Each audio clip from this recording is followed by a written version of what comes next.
बिस्मिल्लाहिर्रहमानिर्रहीम, अस्सलाम वालेकुम। वफाकी वज़ीर अली अमीन गंडापुर के भाई उमर अमीन गंडापुर को इलेक्शन कमीशन ने ज़ाब्ता अखलाक की खिलाफ वर्जी पर नाअहल कर दिया। आसिफ जरदारी मुस्लिम लीग काफ के रहनुमा चौधरी शुजात हुसैन से मुलाकात कर रहे हैं और MQM नून लीग से मुलाकात के मंसूबे बना रही है। शाहिद खाकान अब्बासी 22 खिलाड़ी अपने साथ लेकर मिलाने के दावे कर रहे हैं। फवाद चौधरी नून लीग के तितर बितर होने की पेशगोई कर रहा है हमेशा की तरह, और सियासी हालात में तेजी आना शुरू हो गई है। कोई किसी का प्यादा तोड़ने की बात कर रहा है तो कोई किसी का वजीर चुराने में जुटा रहा है। सियासी जमातें इनकी आनियाँ जानियाँ देखने वाली हैं।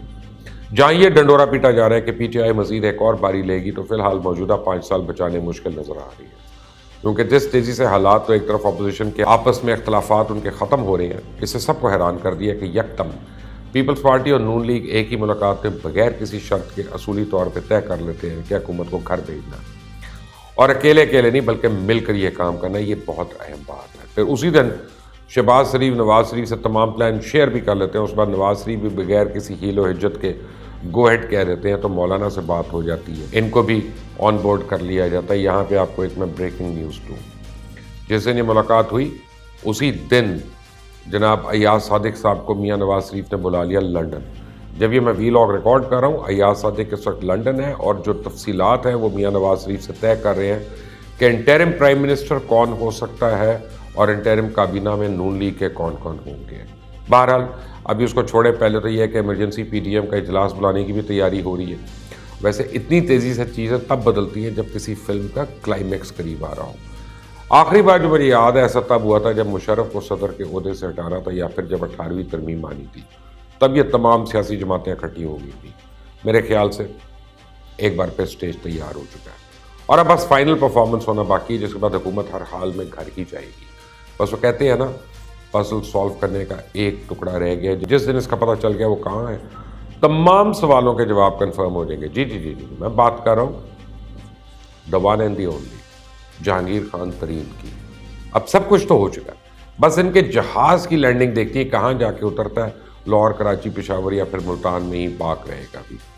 वैसे PTI इस वक्त मजीद हुकूमत करने का अखलाकी समेत तमाम सियासी जवाब भी खो बैठी है, क्योंकि अब अवामी मुतालबा ये बनता जा रहा है कि हुकूमत जाएगी कब। और ये ही सवाल एहतसाब अदालत के बाहर शहबाज शरीफ से पूछा गया, क्या हुकूमत घर चली जाएगी, जिस पर शहबाज शरीफ ने कहा ये तो अल्लाह ताला को बेहतर पता है, लेकिन हमारी पूरी कोशिश होगी। तो मौलाना फजल रहमान ने कहा कि शहबाज शरीफ ने बिलावल जरदारी से मुलाकात पर मुझे एतमाद में ले लिया, हम जल्द अवाम को इस नाजायज़ हुकूमत से छुटकारा दिलवाएंगे। और इनके बाद बिलावल ने तो पूरी कहानी बयान कर दी कि प्लान है क्या। उनका कहना है अवाम ने इन पर अदम एतमाद का इजहार कर दिया, अब असेंबली में भी होगा। इमरान खान के घबराने और जाने का वक्त हो गया। इस हवाले से हमजा शहबाज ने भी कंफर्म कर दिया कि हुकूमत हटाने के लिए पार्लियामेंट के अंदर जंग लड़ी जाएगी, यानी अपोजिशन इन हाउस तब्दीली की तैयारी में है। इस हवाले से देखा जाए तो अब तो असेंबली के अंदर सवाई यूसुफ रज़ा गिलानी के सेनेटर बनने के अलावा अपोजिशन को हमेशा सुबकी का सामना करना पड़ा।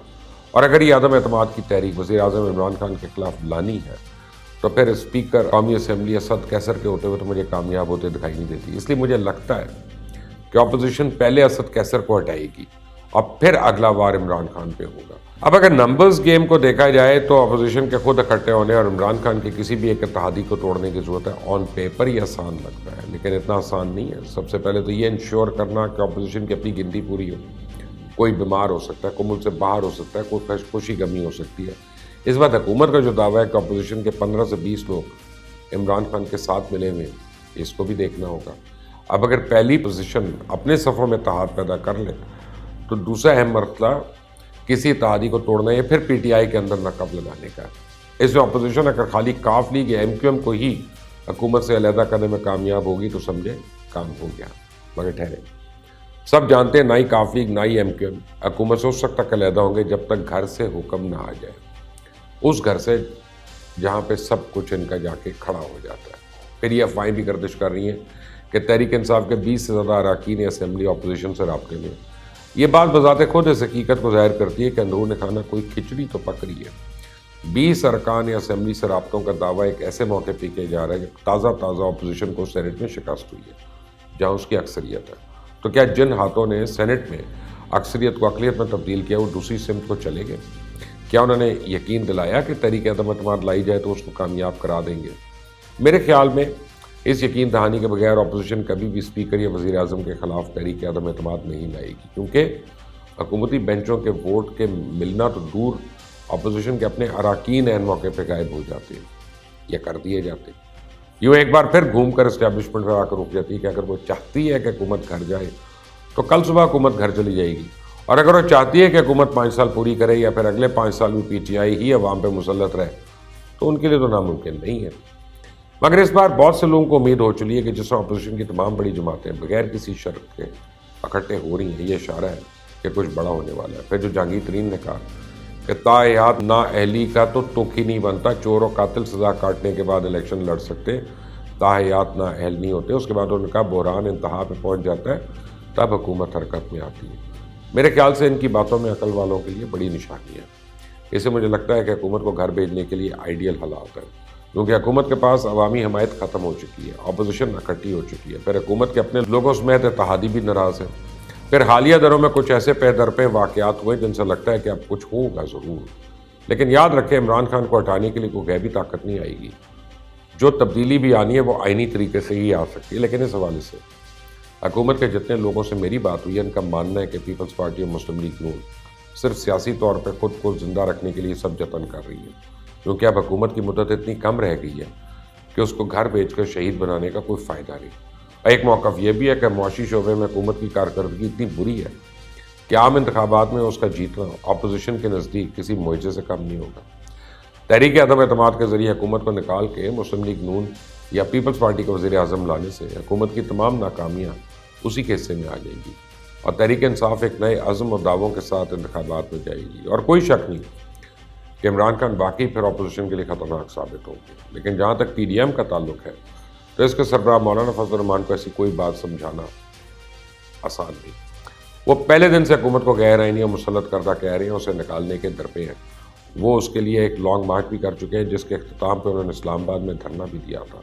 وہ تو یہ بھی دعویٰ کرتے ہیں کہ دھرنا ختم کرانے کے لیے ان سے حکومت ختم کرنے کا وعدہ کیا گیا تھا جسے پورا نہیں کیا گیا۔ وہ تحریک عدم اعتماد کے حق میں نہیں، البتہ یہ چاہتے ہیں اپوزیشن جماعتیں اسمبلیوں سے استعفے دیں اور لانگ مارچ کے ذریعے حکومت کو نکال باہر کیا جائے۔ یہ سب آسان سمجھتے ہیں، حالانکہ حالات ایسے نہیں ہے کہ اب کسی کو دھرنا دے کے حکومت سے نکالا جا سکے۔